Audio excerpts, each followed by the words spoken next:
Assalamualaikum warahmatullahi wabarakatuh. Saya Dinta Janiti dari Prodi Pendidikan Matematika Universitas Muhammadiyah Tangerang. Di sini saya akan menjelaskan beberapa landasan dalam bimbingan dan konseling.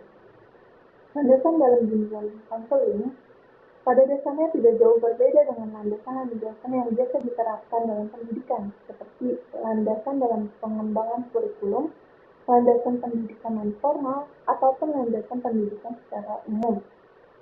Landasan dalam bimbingan dan konseling pada hakikatnya merupakan faktor-faktor yang harus diperhatikan dan dipertimbangkan khususnya oleh konselor selaku pelaksana utama dalam mengembangkan layanan bimbingan dan konseling.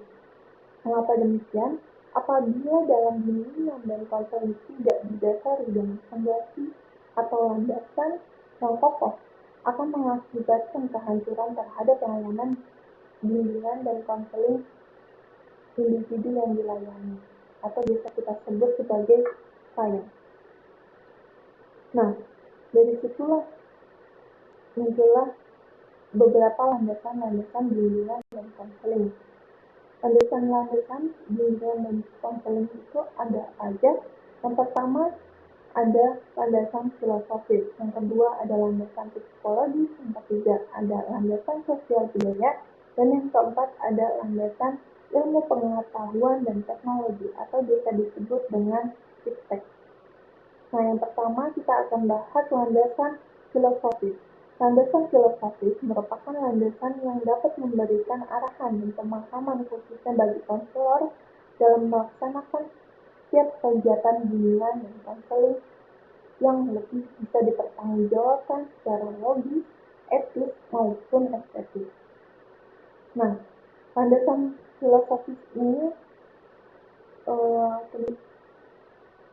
dari kata filosofi atau filsafat berasal dari bahasa Yunani, yaitu filosof berarti pintar dan sophos yang berarti bijaksana.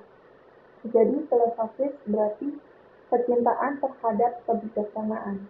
Nah, landasan filosofis ini tidak jauh dari ilmu filsafat, yaitu mempelajari tentang seluruh fenomena kehidupan dan pemikiran manusia secara rasional dan kritis, disertai penggalian hingga pada bagian-bagian terdalamnya dan dijabarkan dengan konsep mendasar, seperti apa, siapa, mengapa, kapan, bagaimana, dan lain sebagainya. Nah, disinilah landasan filosofis seorang konselor dalam berinteraksi dengan kliennya harus mampu melihat dan memperlakukan kliennya sebagai sosok utuh manusia dengan berbagai dimensinya. Selanjutnya adalah landasan psikologis. Landasan psikologis merupakan landasan yang dapat memberikan pemahaman bagi konselor tentang perilaku individu yang menjadi sasaran layanan, yaitu bisa kita sebut adalah klien. Untuk kepentingan bimbingan dan konseling, ada beberapa kajian psikologi yang perlu dikuasai oleh konselor. Yang pertama yaitu ada motif dan motivasi, yang kedua ada pembawaan dan lingkungan, yang ketiga ada perkembangan individu, yang keempat ada belajar, yang kelima adalah kepribadian. Selanjutnya ada landasan sosial budaya.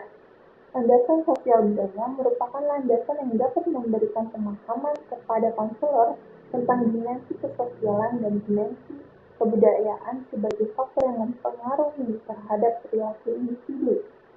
Seorang individu pada dasarnya merupakan produk lingkungan sosial budaya di mana ia hidup. Sejak lahir, ia sudah dididik dan dibelajarkan untuk mengembangkan pola-pola perilaku sejalan dengan tuntutan sosial budaya yang ada di sekitarnya. Biasanya ada beberapa faktor sosial budaya yang menimbulkan kebutuhan manusia akan bimbingan.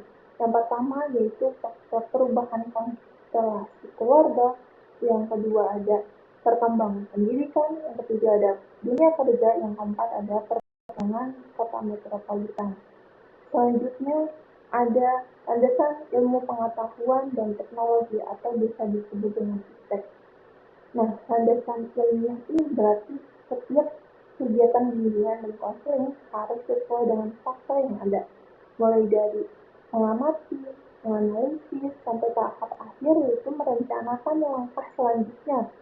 Itu semua harus berdasarkan teori-teori yang berhubungan dengan bimbingan dan konseling. Sedangkan teknologi, sesuai dengan teknologi saat ini bimbingan dan konseling tidak hanya dengan tatap muka saja, tetapi juga memanfaatkan teknologi atau media-media yang berkembang pada zaman sekarang ini. Nah, sekian penjelasan dari saya. Thank you for watching. Wassalamualaikum warahmatullahi wabarakatuh.